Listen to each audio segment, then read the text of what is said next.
Question given question based है assertion and reason के form में.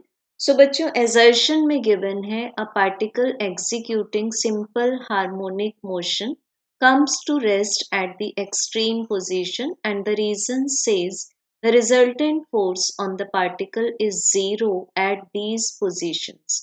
सो बच्चों इसके लिए हम कंसीडर करते हैं एक ऐसा पार्टिकल जो कि स्ट्रेट लाइन पाथ पर सिंपल हार्मोनिक मोशन परफॉर्म करता है. So let A be the straight line path जिसमें कि O है mean position, A is the right extreme and B is the left extreme position.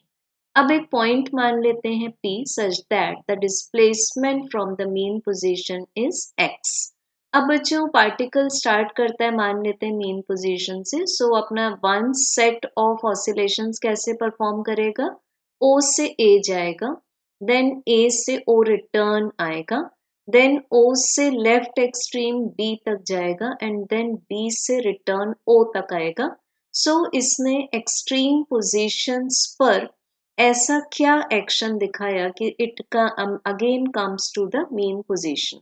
So बच्चों इसके लिए हम लेते हैं एक expression that velocity is equal to omega square root of amplitude square minus displacement square.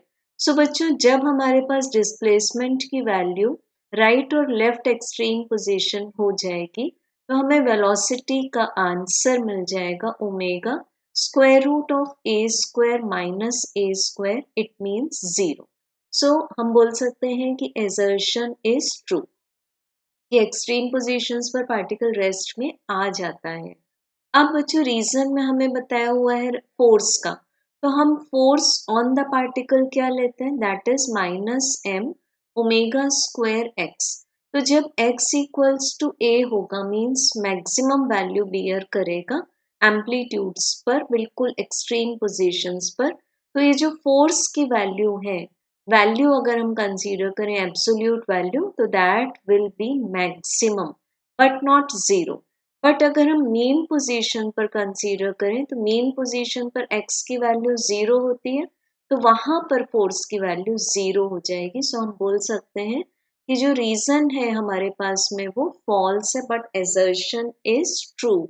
So correct answer will be assertion is correct but reason is incorrect. Hence option 3 is right. Thank you.